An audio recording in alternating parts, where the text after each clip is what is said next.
Good morning. आ जाइए, चलिए हम कल मॉडल्स हम पढ़ रहे हैं पिछले 2-3 दिन से, तो अभी ऑलमोस्ट ख़त्म होने की बारी है। तो अभी आप देख लीजिए जो बच रहे हैं अभी। यूज़ टू एक होता है, यूज़ टू, ठीक। ये साथ में हमेशा टू के आएगा, यूज़ टू। देखिए ये किस लिए यूज़ होता है, जब हम अपनी पास्ट हैबिट, जो हमारी भूतकाल की आदतें होती हैं ना, पुराने टाइम की आदतें, उनको व्यक्त करने के लिए भी पुराने टाइम की आदतें हैं, सिचुएशन। जैसे अगर मैं कहूँ Ram use to study till 10 PM। Ram जो है ना, उसको आदत थी कि वो रात को 10 बजे तक पढ़ता था, ठीक है। ऐसे वाले सेंटेंस जो होते हैं उसमें हम यूज़ करते हैं यूज टू का। जैसे ही लिख दो या सी लिख दो या कोई नाम लिख दो जो तुम्हारा मन आए। Use to study till 10 PM, ठीक है। ऐसे बनाते हैं। अब आप देखिए इसका यूज़ कैसे कैसे हमें करना होता है।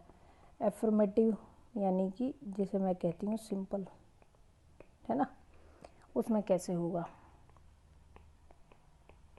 ही यूज टू कम हेयर, है ना, वो यहाँ आया करता था, उसकी आदत थी ऐसी, आता था करता आता था। जब नेगेटिव बनाएंगे तो ही used not to come here. जैसा कि मैंने सेंटेंसेस में आपको समझाया है कि अगर देखिए यहाँ ये यूज हो रहा है किसकी जगह, हेल्पिंग वर्ब की जगह।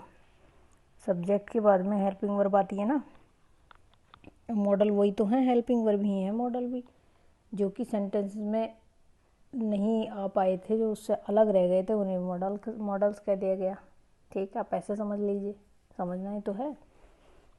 तो ऐसे ही यूज़ होते हैं ये भी, जैसे वर्ब जो हेल्पिंग वर्ब यूज़ होती है जैसे, बिल्कुल सेम वैसे ही, ठीक है। चलिए अब सिंगल इंटरोगेटिव में कैसे यूज़ होगा, कैसे, देखिए यूज्ड ही टू, ऐसे तो होता है कम हेयर, ऐसे ही तो बनता है सेंटेंस, है ना। और वो जब WH वर्ड लगा देंगे अगर वो डबल इंटरोगेटिव सेंटेंस हुआ तो, ठीक है जी। तो यूज टू का प्रयोग होगा ये आपका। मैं आपको बस ऐसी चीज़ें बता रही हूँ इसमें, क्योंकि जो कि आप पहले इंग्लिश से एक बार फेमिलियर से हो जाएंगे तो उसके बाद में बाकी चीज़ों को देख लिया जाएगा, क्योंकि वो बहुत माइनर डिटेल है। वो इसलिए यूज़ होती हैं जो SSC वैसे CGL VGL का कोई एग्ज़ाम होता है तो उसमें वो काम आती हैं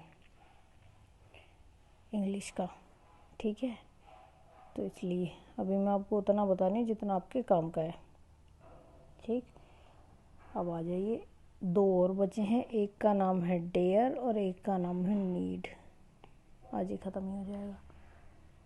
डेयर का माने होता है साहस, हिम्मत, है ना। हिम्मत का मतलब वही तो होता है कि जो काम वो आसानी से नहीं कर सकता, जो काम कोई आसानी से नहीं कर सकता है तो उसी को तो कहा जाता है कि हिम्मत कर। तेरी हिम्मत कैसे हुई, उस काम को करने के लिए उसे एक्स्ट्रा एफर्ट लगाना पड़ा हो जिस काम को करने के लिए, वही होता है ये डेयर। नीड माने होता आवश्यकता, ज़रूरत। इन वर्ड के मतलब होता है डेयर माने साहस या दुस्साहस कहो। दुस्साहस का मतलब वैसे सही वर्ड तो इसके लिए दुस्साहस ही हो गया, क्यों, क्योंकि इसके लिए ये इसका मतलब ही ये है कि आप जिस काम को आसानी से नहीं कर पा रहे हैं, जिस काम को करने के लिए आपको एक्स्ट्रा एफर्ट लेना पड़ रहा है, तभी तो हम डेयर करते हैं। चलिए ट्रूथ एंड डेयर एक होता है गेम, ठीक है।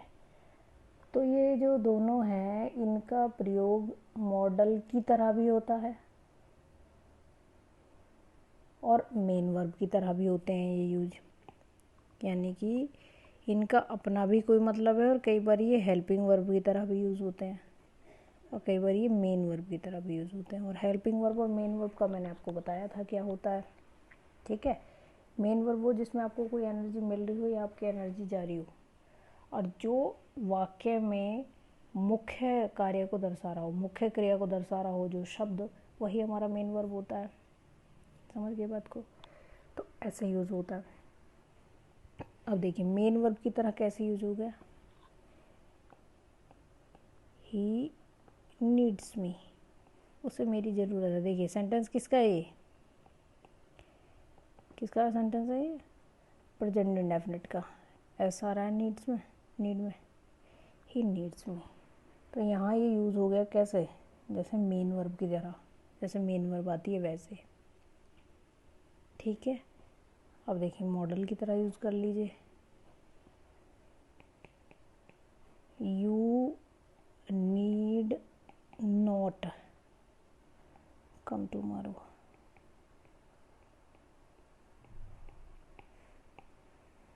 कल तुम्हें आने की ज़रूरत नहीं है। देखिए आ रहा है हेल्पिंग वर्ब की जगह नीड।